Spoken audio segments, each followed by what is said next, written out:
सुप्रभात मित्रों, आज की हिंदी कक्षा में आप सभी का हार्दिक स्वागत है। प्रिय विद्यार्थियों, आज की कक्षा में हम शमशान, जो कि एक कहानी है, एक व्यंग्य रचना है, व्यंग्य के जरिए कहानी में बहुत कुछ हमें समझाने का प्रयास हो रहा है शमशान कहानी के जरिए, जिसके रचयिता है, शमशान कहानी के रचयिता है लेखिका मनु भंडारी। लेखिका मनु भंडारी जी से रचित शमशान कहानी को प्रारंभ करने से पूर्व आज की कक्षा में हम कुछ शब्दों को जानेंगे, समझेंगे। इससे क्या होगा कि आप स्वयं अपना अध्ययन करोगे तो स्व अध्ययन में भी आपको बहुत ही अच्छे तरीके से ये शब्दार्थ सहायक होंगे। इसी एक उद्देश्य से मैं शब्दार्थ को आपके सामने बता रहा हूँ। शब्दार्थ को जानने समझने के बाद हम बहुत ही बढ़िया तरीके से शमशान कहानी को जानेंगे, समझेंगे। तो पहला शब्द है शुष्क। शुष्क यानी नीरस, नीरस जो स्नेह रहित है, स्नेह रहित जो होता है उसको शुष्क या निराश कहते हैं, नीरस। क्रंदन, क्रंदन यानी रोना, क्रंदन यानी रोना, विलाप, क्रंदन यानी विलाप या रोना। सांझ, सांझ यानी सूर्यास्त के आसपास का समय, सूर्यास्त के आसपास का समय या संध्या काल या शाम को हम सांझ कहते हैं। अश्रु, अश्रु यानी आंसू, अश्रु यानी आंखों से गिरने वाले पानी की बूंदों को हम अश्रु या आंसू कहते हैं। बांध, बांध यानी नदी का पानी रोकने के लिए बनाया गया घेरा, जो नदी का पानी बहते रहता है उसको रोकने के लिए जो घेरा बनाते हैं उसको बांध कहते हैं, हिंदी में, अंग्रेजी में डैम। कसम, कसम यानी शपथ, कसम यानी शपथ लेना, सौगंध लेना, सौगंध, कसम यानी शपथ या सौगंध। उपाय, उपाय यानी युक्ति, उपाय यानी युक्ति या तरकीब या साधना, साधन। उपाय यानी युक्ति या साधन या तरकीब को हम उपाय कहते हैं। विलाप, विलाप यानी रोना, एकदम से रोने को हम विलाप कहते हैं। वो किस तरीके से एकदम से बिलक बिलक कर रोने की क्रिया, बिलक बिलक कर रोने की क्रिया को हम विलाप कहते हैं। एकदम से बिलक बिलक कर रोने की क्रिया को हम विलाप कहते हैं। सलाख, सलाख यानी धातु यानी मेटल आदि की मोटी लंबी छड़ या सलाई, सलाका को हम क्या कहते हैं, सलाख कहते हैं। यानी एकदम से मोटी लंबा जो धातु का या मेटल का जो होता है उसको सलाई या सलाख कहते हैं, छड़ा जो होता है उसको। खिन्न, खिन्न यानी दुखी, खिन्न यानी दुखी या उदास को हम खिन्न कहते हैं। दग्ध, दग्ध यानी अत्यधिक पीड़ा युक्त, अत्यधिक पीड़ा युक्त या जल या जलाया हुआ, जला या जलाया हुआ जो होता है उसको दग्ध कहते हैं। दग्ध यानी जला या जलाया हुआ, यानी अत्यधिक पीड़ा युक्त जो सन्निवेश होता है उसको युग्ध कहते हैं।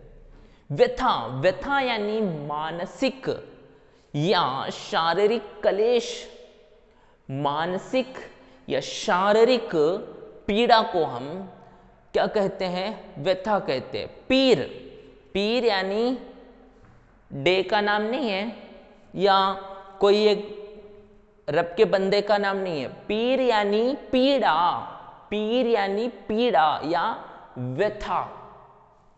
मंडे को उर्दू में पीर कहते हैं, यही स्पेलिंग लिखते हैं, परंतु यहां पे पीर का अर्थ है पीड़ा, पीड़ा या व्यथा। शव, शव यानी लाश, शव यानी लाश। मृत शरीर, मुर्दा, मृत शरीर या मुर्दा। शव यानी लाश। प्रलाप यानी, प्रलाप यानी वियोग की अवस्था का करुणा विलाप, वियोग से यानी दूर होने से वियोग की अवस्था का करुणा विलाप, एकदम से हमारे मन के अंदर उनके प्रति एक करुणा दया भाव उत्पन्न होने वाले टाइप का जो विलाप होता है, रोना धोना होता है, उसको हम प्रलाप कहते हैं। तो अब हम मनु भंडारी जी से रचित कहानी की ओर बढ़ेंगे। कहानी को बहुत ही अच्छे तरीके से जानने समझने का हम प्रयास करेंगे। तो लेखिका मनु भंडारी जी कहानी की शुरुआत कुछ इस प्रकार करती है। कहती हैं कि रात के 10 बज रहे थे।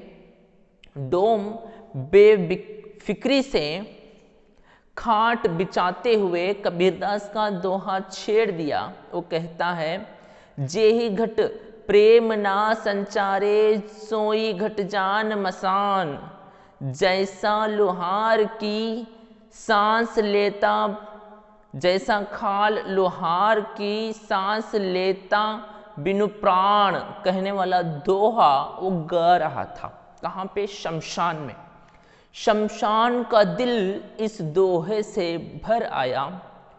उसका एक सदा आह भरकर उसने पहलू में खड़ी पहाड़ी से बातें करते हुए कहता है, मैं इंसान को जितना प्यार करता हूँ उतना ही घृणा उनसे पाता हूँ। कह के वे कहता है, आगे बढ़ के कहता है, सभी मनुष्य यही चाहते हैं कि कभी उन्हें मेरा मुंह ना देखना पड़े, पर वास्तव में मैं इतना बुरा नहीं हूँ।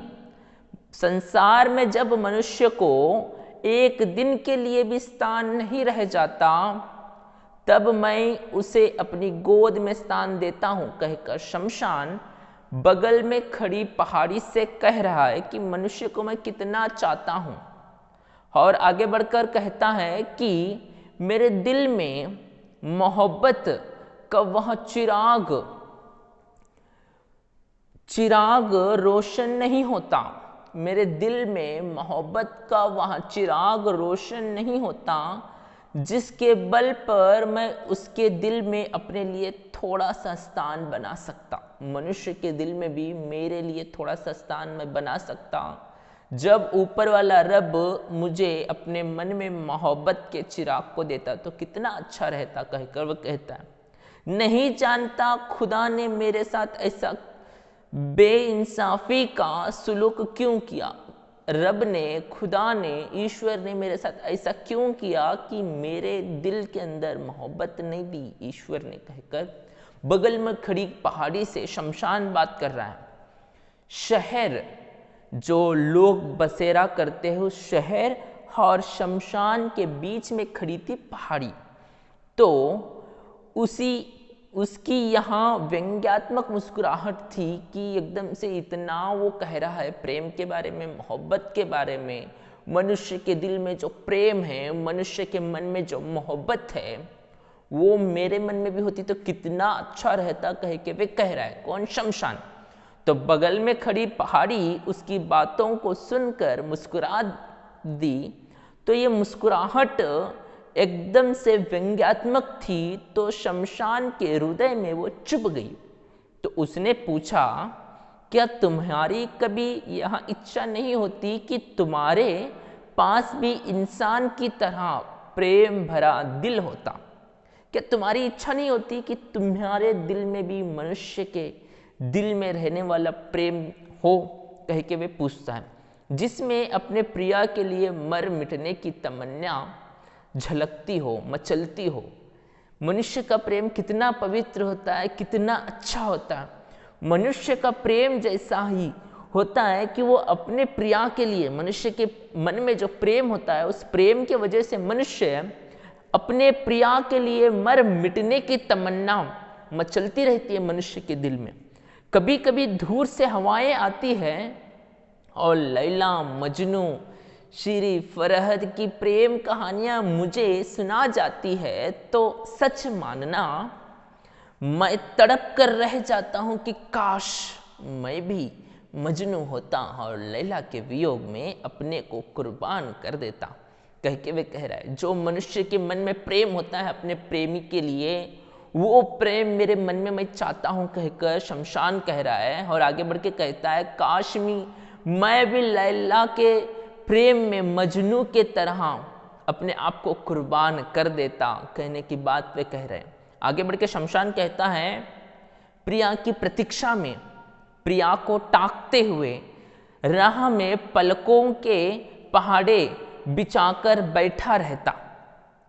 सावन की घाटी, सावन की उठी घटाएं मेरे मन में उक उठाती, और वसंत की सुरमाई सांझें मेरे मन में तड़प बनकर रह जाती है। कह के वे अपने प्रेम के विषय में बता रहा है, मेरे मन में प्रेम नहीं है, वो रहता तो कितना अच्छा रहता। मैं भी सावन के महीने के घटाएं को महसूस कर सकता, मैं वसंत की सुरमाई सांझों में अपने आप को जी सकता। कहने की बात वे कह रहा है, प्रिया का जीवन ही मेरा जीवन होता, मेरे मन में भी प्रेम होता, मोहब्बत होती, तो मैं प्रिया के जीवन के लिए, प्रिया का जीवन ही मेरा जीवन होता और उसकी मौत मेरी मौत।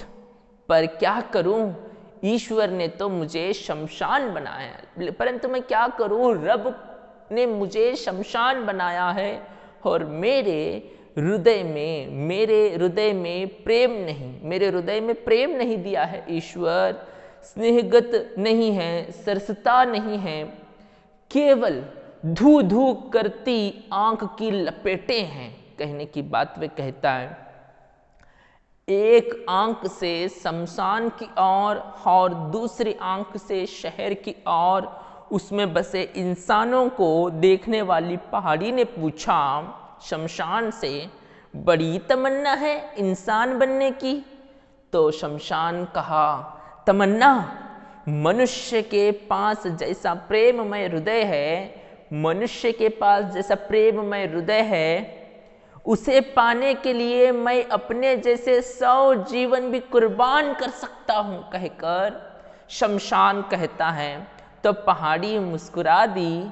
इतने में ही किसी के करुणा क्रंदन ने शमशान के शुष्क हृदय को दहला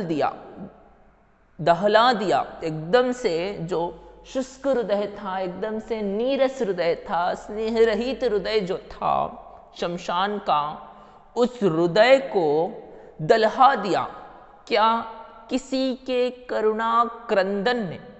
एक छोटी सी भीड़ किसी शव को लिए चली आ रही थी, उसमें एक सुंदर नवयुवक, बहुत ही हैंडसम नवयुवक फूट फूट कर रो रहा था, बहुत ज्यादा वो रो रहा था नवयुवक, मानो किसी ने उसका सर्वस्व लूट लिया हो, उसका सब कुछ लूट गया हो, वो बर्बाद हो गया हो, सर्वनाश हो गया हो, उस तरीके से वो फूट फूट कर रो रहा था। कौन?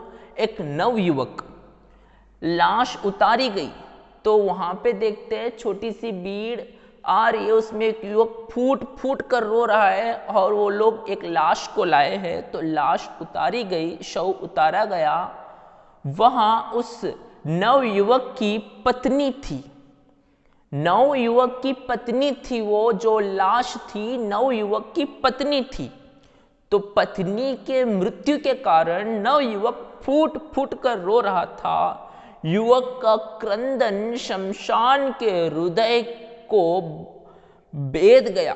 एकदम से इतना वो रोदन से रो रहा था, क्रोधन कर रहा था कि युवक का क्रंदन शमशान के हृदय को भेद गया। सारा क्रियाकर्म समाप्त कर, सारा रीति रस्म से जो भी क्रियाकर्म करना था उसको समाप्त कर, जैसे तैसे उस युवक को संभाल कर वे लोग ले गए। और शमशान सोचता रहा, कितना प्यार करता होगा अपनी पत्नी को। ये जो नवयुवक है वो अपनी पत्नी को कितना प्यार करता होगा। काश मैं भी किसी को इतना प्यार कर सकता। कह के वे शमशान सोच रहा है कि नवयुवक अपनी पत्नी को कितना प्यार करता होगा कि उसके वियोग में इतना विलाप करते हुए फूट फूट कर रोया। काश मैं भी ऐसा किसी से प्रेम करता, काश मैं भी किसी को इतना प्यार कर सकता। कह के वे सोच रहा है। कौन? शमशान। दूसरे दिन सांझ के धुंधले प्रकाश में, यानी संध्या काल के समय, जब सूर्यास्त का आसपास का समय था, उस समय धुंधले प्रकाश में शमशान ने देखा, शमशान देखता है कि वही युवक, जो नवयुवक था, जो कि एक दिन पहले अपनी पत्नी का अंतिम संस्कार करके गया था, वही दूसरे दिन सांझ के धुंधले प्रकाश में शमशान ने देखा वही युवक आ रहा है। उसके कल और आज के चेहरे में जमीन आसमान का अंतर था। उसका जो चेहरा था एकदम से कल बहुत ही हैंडसम नव युवक था, लेकिन आज के चेहरे में बहुत ही जमीन आसमान का फर्क है, कहकर शमशान कह रहा है। एक रात में ही जैसे वहां बूढ़ा हो गया था, पूरा जो कांति था उसके चेहरे पे, जो एकदम से चमकती चेहरे से वो पूरी निकल गई थी, लगता था जैसे बूढ़ा हो गया था। आंखें सूजकर लाल हो गई थी, रो रो कर नवयुवक की आंखें सूजकर लाल हो गई थी।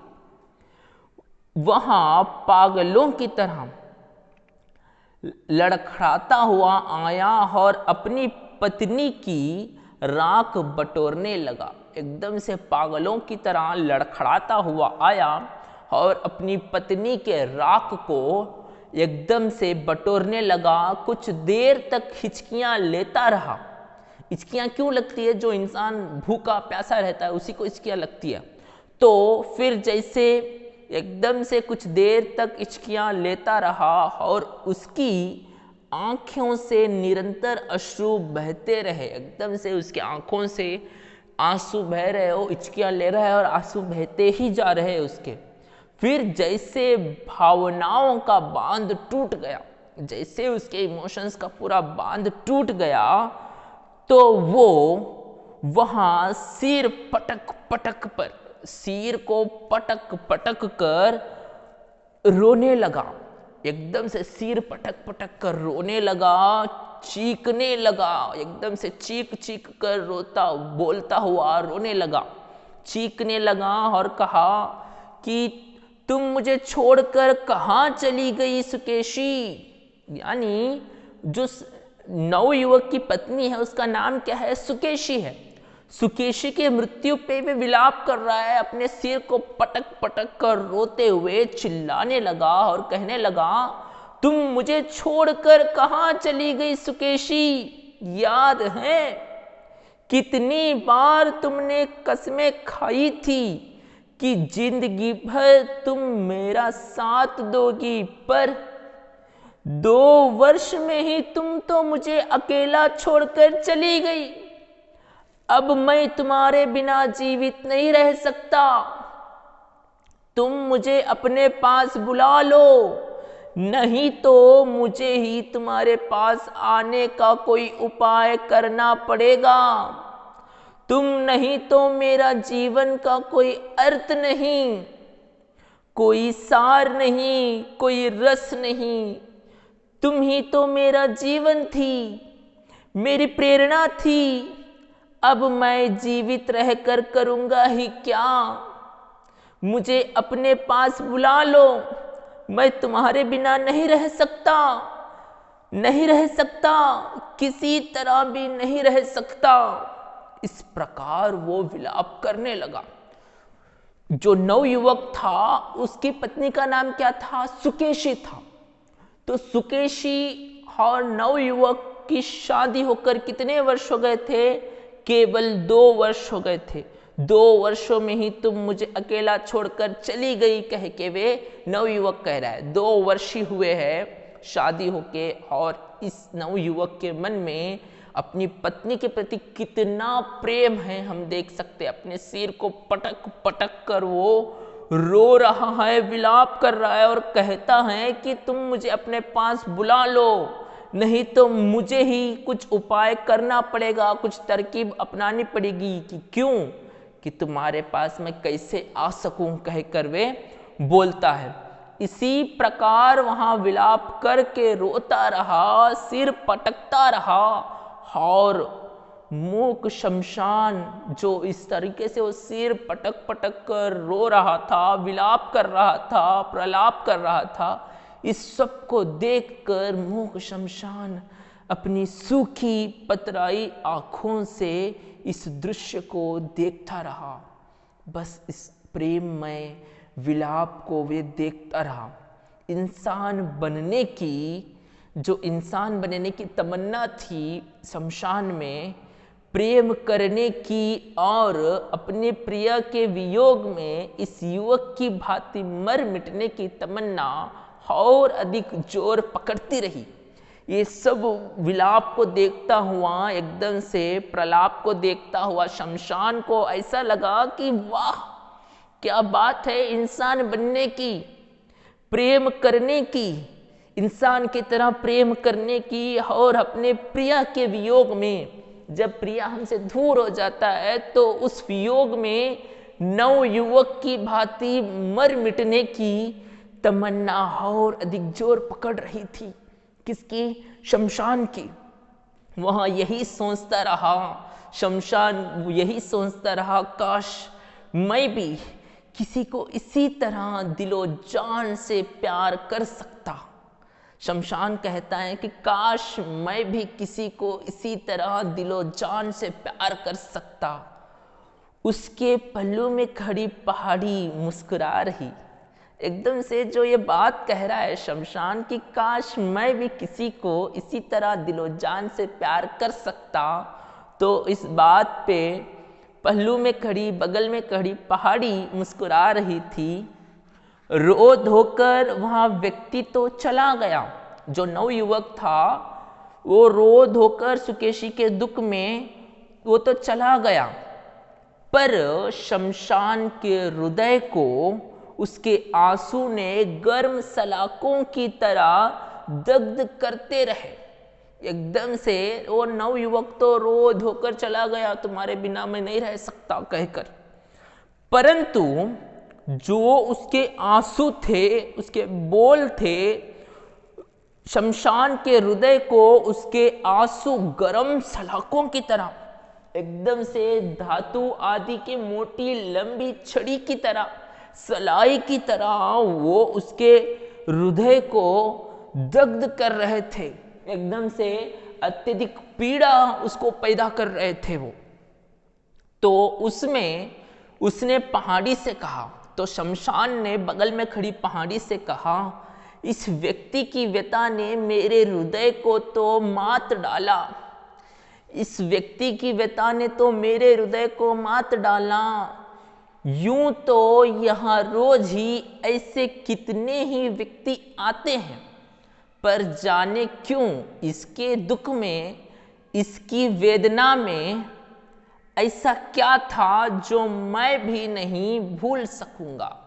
कितने लोग एक शव को ले जाते हैं और विलाप करते हैं, कोई माँ को ले जाके क्या है वहाँ पे अंतिम संस्कार करता है, कोई बाप को ले जाके, कोई पुत्र को ले जाके, कोई पुत्री को ले जाकर, परंतु इन सभी प्रेमों से अलग प्रेम होता है जो अपना जो होता है, जो प्रेमी और प्रेमिका का वो जो पति पत्नी का प्रेम होता है, उसी प्रेम के विषय में ये ऐसा है क्या, ये कह के शमशान अपने आप में प्रश्न कर रहा है कि कहता है यूं तो यहाँ रोज ही ऐसे कितने ही व्यक्ति आते हैं, ऐसे कितने ही व्यक्ति आते हैं, कोई अपनी पत्नी को ले आता है, कोई अपनी बहन को ले आता है, उनका अंतिम संस्कार करके चला जाता है शवों का।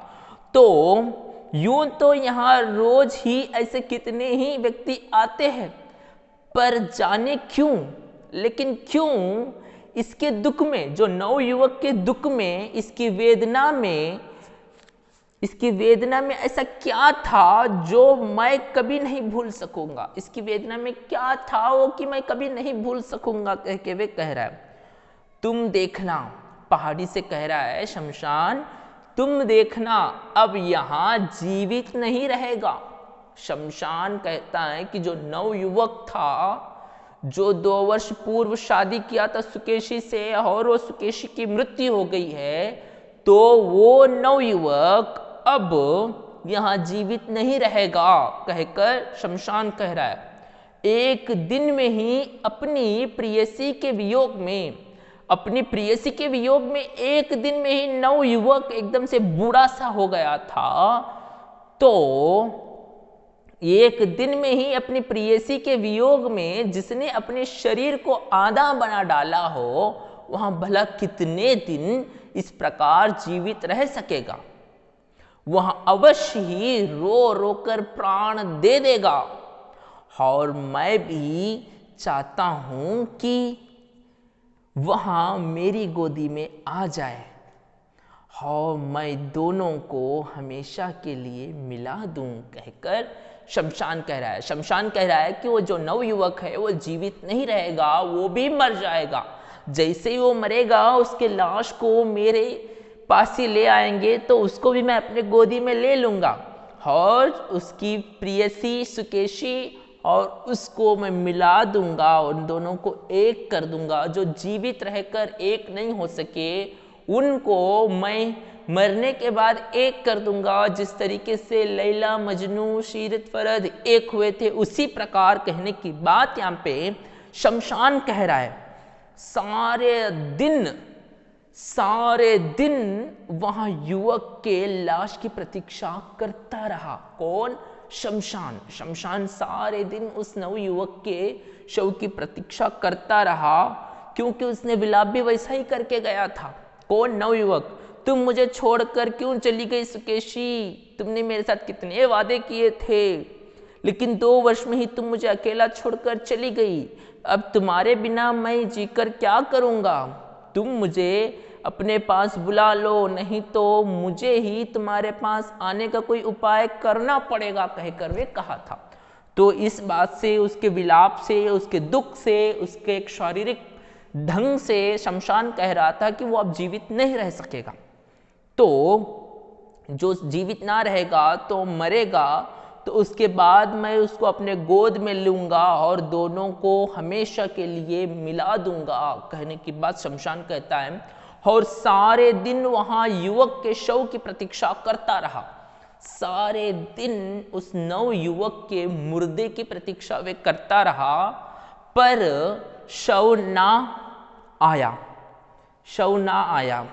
हाँ, आसमान में जब सांझ का धुंधला कर छाने लगा तो वहां युवक आया और वैसे ही पागलों की तरह विलाप करता रहा।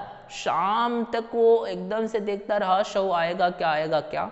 नहीं आया, नव युवक का लाश नहीं आया। परंतु जैसे ही शाम हो गई तो वो नव युवक आया, फिर से एकदम से पागलों की तरह पलाप करते रहा, एकदम से रोते रहा। 3-4 दिन तक वहां क्रम बना रहा। 3-4 दिन तक ऐसे ही वो नवयुवक आता था, अपनी पत्नी सुकेशी को याद करता था और रोता था। तो ऐसे ही चलता रहा। फिर युवक का आना ही भी बंद हो गया। उस नवयुवक का अपनी पत्नी के विलाप में शाम में आके रोना भी, वियोग में आके वो जो विलाप करके रोता था वो भी बंद हो गया। फिर युवक का आना भी बंद हो गया, पर शमशान उसे ना भूल सका। शमशान उसको भूल नहीं सका। वो आना बंद कर दिया, फिर भी उस नवयुवक को शमशान भूल नहीं सका। प्रत्येक शव को वहां जाने किस उत्सुकता से देखता था और फिर कुछ खिन्न हो जाता था। जो भी एक शव आता तो ऐसे देखता शमशान कि वो नवयुवक आया है क्या। फिर वो नवयुवक ना दिखने पर खिन्न हो जाता था। एक दिन उसने पहाड़ी से पूछा, एक दिन पहाड़ी से भी उसने पूछा शमशान ने, तुम्हें तो शहर का कोना कोना दिखाई देता है, बता सकती हो उस युवक का क्या हाल है। शमशान पूछ रहा है कि तुम्हें तो पहाड़ी शहर का कोना कोना आराम से दिखता है, तो तुम बता सकती हो कि उस युवक का क्या हाल है, उसका हाल क्या हुआ है, कहकर पहाड़ी से पूछता है। कौन? शमशान। तो पहाड़ी ने मुस्कुराते हुए कहा, नहीं, उसका हाल क्या है वो मुझे नहीं दिखाई दे रहा है, कहकर पहाड़ी कहती है। तो उसके उपरांत शमशान ने क्या कहा है, और जो नवयुवक था सुकेशी के मृत्यु में तड़प रहा था, तो वो 3-4 दिन तो आता रहा, रोता रहा, उसके बाद उसका आना ही बंद हो गया था। तो ये सोच रहा था कि वो तो मर ही जाएगा। 3-4 दिन हो गए फिर भी नहीं मरा, और हर एक शव को वो एक उत्सुकता से देखता था कि कहीं वो युवक तो नहीं है, लेकिन खिन्न हो जाता कि वो युवक नहीं था। तो पहाड़ी से भी पूछता है कि देखो वो किस हाल में है शहर में। तो पहाड़ी कहती है नहीं, मुझे तो नहीं पता वो किस हाल में है, मुझे तो नहीं दिख रहा है। और वो इसके बाद शमशान ने क्या कहा और सच में उस नवयुवक के साथ क्या हुआ, उस नवयुवक ने अपने साथ क्या किया, प्रेम के वियोग में रहने वाला वो नवयुवक कौन से कदम को अपनाता है, क्या करता है, इस सब के बारे में सविस्तार से हम अगली कक्षा में देखेंगे। तब तक के लिए आप अपने घर में रहिए, सुरक्षित रहिए और बहुत ही बढ़िया तरीके से हिंदी भाषा विषय का अध्ययन कीजिए। आप सभी को बहुत बहुत धन्यवाद।